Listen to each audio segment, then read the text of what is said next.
warahmatullahi wabarakatuh. Di sini saya akan menyampaikan materi mengenai persiapan penetasan. Prinsip dari persiapan penetasan yaitu menyediakan lingkungan yang sesuai untuk perkembangan embrio unggas. Penetasan dibagi menjadi dua, yaitu penetasan alami atau natural incubation. Prinsipnya yaitu penetasan yang dilakukan oleh induknya, baik sesama spesies maupun oleh spesies lain. Contohnya yaitu pada burung merpati, baik jantan dan betina. Penetasan telur dari burung tersebut dilakukan oleh burung merpati, sedangkan pada burung maleo penetasannya dilakukan pada alam. Keuntungan dari penetasan alami yaitu lebih mudah dilakukan, tidak membutuhkan alat, dan tidak bergantung pada sumber panas. Sedangkan kekurangannya yaitu kapasitasnya sedikit, produksinya rendah, dan mudah tertular penyakit. Penetasan yang kedua yaitu ada penetasan buatan atau artificial incubation.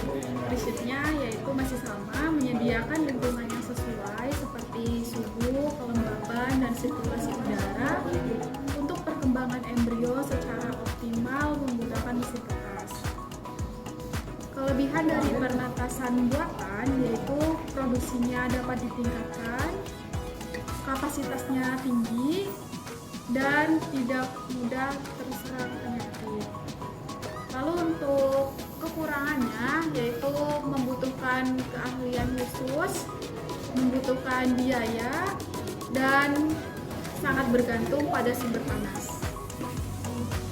Berikutnya ada hal-hal yang perlu diperhatikan dalam persiapan penetasan menggunakan mesin tetas. Yang pertama yaitu pemilihan telur. Pemilihan telur sendiri dibagi menjadi 5. Yang pertama yaitu asal telur. Telur berasal dari induk dan pejantan yang telah dikawinkan atau fertil. Berikutnya yaitu besar telur. Telur tidak terlalu besar dan tidak terlalu kecil atau berukuran sedang. Selanjutnya ada bentuk telur. Bentuk telur tidak boleh terlalu bulat atau terlalu lonjong. Lalu ada kerabang. Kerabang telur tidak boleh terlalu tebal atau terlalu tipis. Dan yang terakhir yaitu kualitas interior. Dari telur tersebut tidak boleh ada bit atau blood spot. Persiapan berikutnya yaitu fumigasi.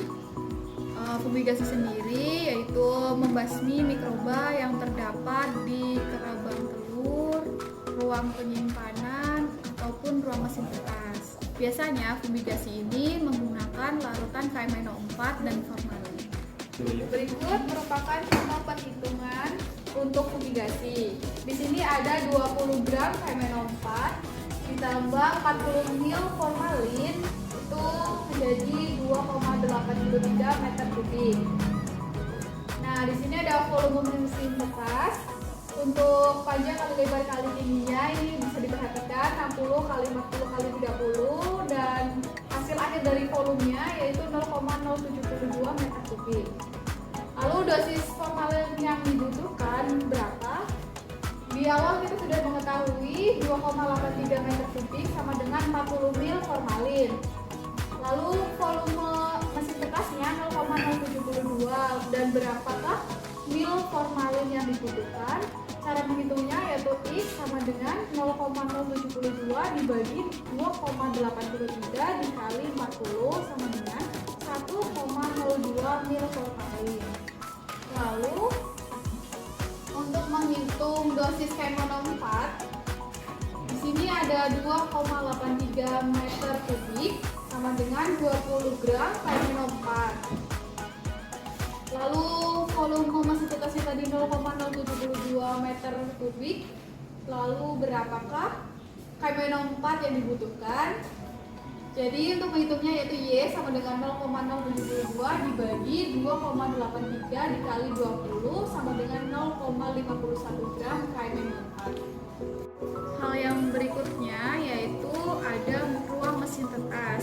Di sini yang perlu diperhatikan yaitu temperatur. Temperatur untuk mesin tetas sendiri itu berkisar 100 derajat Fahrenheit sampai 103 derajat Fahrenheit atau 38 sampai 40 derajat Celcius. Dan untuk penggunaan temperatur sendiri ini dilakukan secara bertahap. Misal pada minggu pertama kita menggunakan 100 derajat Fahrenheit, lalu minggu kedua kita menggunakan 101 derajat Fahrenheit, minggu ketiga kita menggunakan antara 102 sampai 103 derajat Fahrenheit.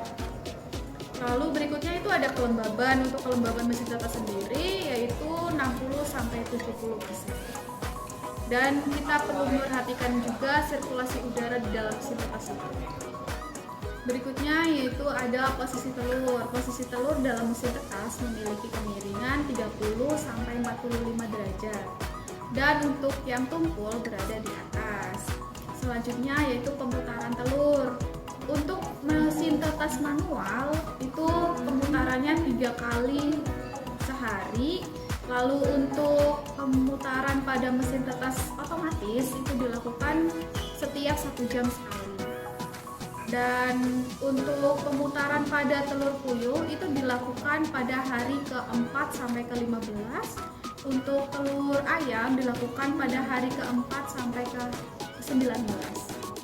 Yang terakhir yaitu ada candling. Candling itu dilakukan untuk mengambil telur yang infertil, lalu untuk mengeluarkan telur yang embrio yang mati pada awal penetasan dan mengeluarkan embrio yang mati pada akhir penetasan. Candling sendiri dilakukan pada hari ke-7 dan ke-14. Sekian materi mengenai persiapan penetasan. Mohon maaf apabila ada tutur kata yang salah. Terima kasih. Wassalamualaikum warahmatullahi wabarakatuh.